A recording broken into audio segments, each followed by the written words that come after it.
১৯৭১ সালের ২৫শে মার্চ পাকিস্তান সেনাবাহিনী একটা সামরিক অভিযান শুরু করেছিল। কিন্তু এর উদ্দেশ্য শুধু বিদ্রোহ দমন করা ছিল না। আসলে এটাই ছিল একটা গণহত্যার শুরু আর একটা নতুন স্বাধীনতা যুদ্ধের সূচনা।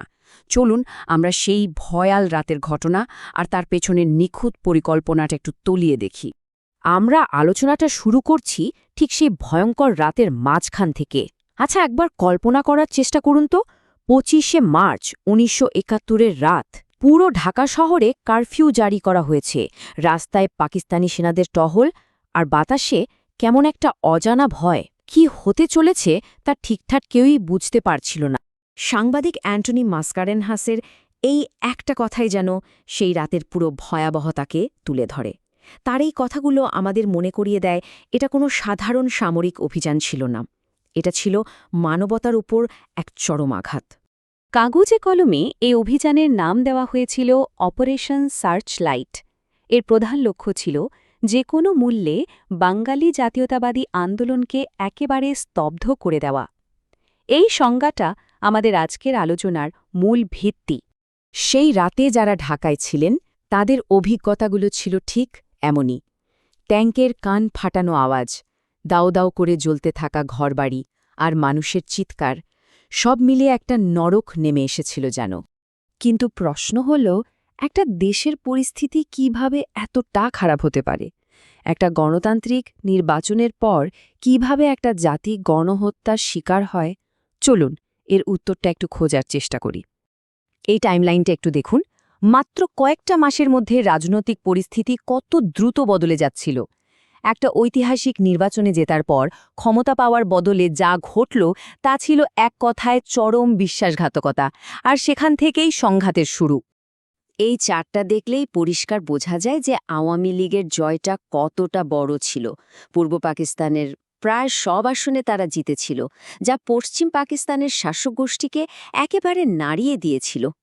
এই নির্বাচনী ফলাফলটাই যেন পরবর্তী সংঘাতের মঞ্চ তৈরি করে দেয়। আর মূল সমস্যাটা ছিল ঠিক এখানে।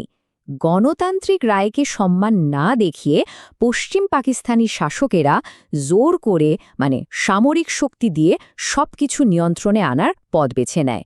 আর এই একটা সিদ্ধান্তই পুরো পরিস্থিতিকে একটা রক্তক্ষয়ী পরিণতির দিকে ঠেলে দেয়। এবার আমরা দেখব এই ভয়ঙ্কর অভিযানটা কতটা ঠান্ডা মাথায় আর নিখুঁতভাবে পরিকল্পনা করা হয়েছিল। এটা হুট করে নেওয়া কোনো সিদ্ধান্ত ছিল না, বরং এটা ছিল একটা গণহত্যার সুচিন্তিত নীলনকশা। ভাবা যায়, মাত্র ২ দিন ৪৮ ঘণ্টার মধ্যে দুজন উচ্চপদস্থ সামরিক কর্মকর্তা এই ভয়াবহ পরিকল্পনাটা তৈরি করে ফেলেছিলেন। এতেই বোঝা যায় এর পেছনে পাকিস্তান সেনাবাহিনীর সর্বোচ্চ পর্যায়ের সায় ছিল এবং তারা খুব দ্রুত এটা বাস্তবায়ন করতে চেয়েছিল। এই পয়েন্টগুলো দেখুন। এখানে স্পষ্ট করে বলা আছে আওয়ামী লীগের আন্দোলনকে বিদ্রোহ হিসেবে দেখতে হবে। আর সবথেকে ভয়াবহ ব্যাপার হল, হিন্দু এলাকাগুলোতে বিশেষভাবে আক্রমণ চালানোর কথা বলা হয়েছে। তার মানে এটা শুধু রাজনৈতিক আন্দোলন দমন করা ছিল না, এটা ছিল একটা নির্দিষ্ট জনগোষ্ঠীকে নির্মূল করার পরিকল্পনা। তাদের লক্ষ্য ছিল একদম পরিষ্কার: দ্রুত, নির্মমভাবে সম্পূর্ণ নিয়ন্ত্রণ নেওয়া। তারা ভেবেছিল ১ মাসের মধ্যে সব প্রতিরোধ ঘুরিয়ে দিয়ে বাঙালিদের পুরোপুরি আত্মসমর্পণে বাধ্য করবে। এই একটা কথাই হয়তো এই পরিকল্পনার পেছনের আসল মানসিকতাটাকে সবচেয়ে ভালোভাবে প্রকাশ করে। এটা কোনো সাধারণ সামরিক অভিযানের কথা নয়। এটা ছিল রক্ত দিয়ে একটা ভূখণ্ডকে রাঙিয়ে দেওয়ার এক ভয়ঙ্কর ইচ্ছা। চলুন আবারও ফিরে যাই ২৫শে মার্চের সেই কাল রাতে, আর দেখি কিভাবে এই ঠান্ডা মাথার পরিকল্পনাটাকে বাস্তবে রূপ দেওয়া হয়েছিল। ভাষা কিন্তু খুব শক্তিশালী একটা অস্ত্র, তাই না? একদিকে পাকিস্তানি সেনাবাহিনী ব্যবহার করছিল শুদ্ধি অভিযান বা দুষ্কৃতিকারীর মতো শব্দ, যা শুনতে তেমন ভয়ঙ্কর নয়। কিন্তু অন্যদিকে সাধারণ মানুষের জন্য এর আসল মানে ছিল গণহত্যা, ধর্ষণ আর ধ্বংস। আসলে এই শব্দগুলো ছিল তাদের নির্মমতাকে ঝাঁকার একটা চেষ্টা মাত্র। তাদের লক্ষ্যবস্তুগুলো ছিল খুব সুনির্দিষ্ট: ঢাকা বিশ্ববিদ্যালয়, Rajarbagh police lines, EPR headquarters. এগুলো ছিল বাঙালি প্রতিরোধের আর বুদ্ধিবৃত্তিক চর্চার কেন্দ্র। এই জায়গাগুলোতে একযোগে আক্রমণ করে তারা এক রাতেই বাঙালির প্রতিরোধ করার ক্ষমতাকে পঙ্গু করে দিতে চেয়েছে। ঢাকা বিশ্ববিদ্যালয়ের ওপর হামলাটা ছিল সবচেয়ে নির্মম, কারণ তারাই বিশ্ববিদ্যালয়কে বাঙালি জাতীয়তাবাদের কেন্দ্রবিন্দু হিসেবে দেখত। ঘুমন্ত ছাত্রদের ওপর গোলাবর্ষণ করা হয়েছিল। একজন প্রত্যক্ষদর্শীর বর্ণনা শুনলে গা শিউরে ওঠে। তিনি কয়েকদিন পর একটা হলের ছাদে ছাত্রদের ছিন্ন মাথা পড়ে থাকতে দেখেছিলেন। বর্বরতা ঠিক কোন পর্যায়ে পৌঁছেছিল, এটা তার একটা ছোট্ট উদাহরণ। অপারেশন সার্চলাইটের মূল লক্ষ্য ছিল বাঙালি জাতীয়তাবাদকে চিরতরে দমন করা। কিন্তু মজার ব্যাপার হল, এর ফল হয়েছিল ঠিক তার উল্টো। এই আক্রমণই একটা পূর্ণাঙ্গ স্বাধীনতার যুদ্ধের আগুন জ্বালিয়ে দেয়। সংখ্যাটা একবার দেখুন, 1 কোটি। এটা ছিল বিংশ শতাব্দীর অন্যতম বড় মানবিক বিপর্যয়। পাকিস্তান সেনাবাহিনীর বর্বরতা থেকে বাঁচতে লক্ষ লক্ষ মানুষ নিজের ঘরবাড়ি ছেড়ে ভারতে আশ্রয় নিতে বাধ্য হয়েছিল। মৃতের সংখ্যা নিয়ে বিভিন্ন পরিসংখ্যান থাকলেও প্রত্যেকটা সংখ্যাই একটা ভয়াবহ গণহত্যার দিকে ইঙ্গিত করে।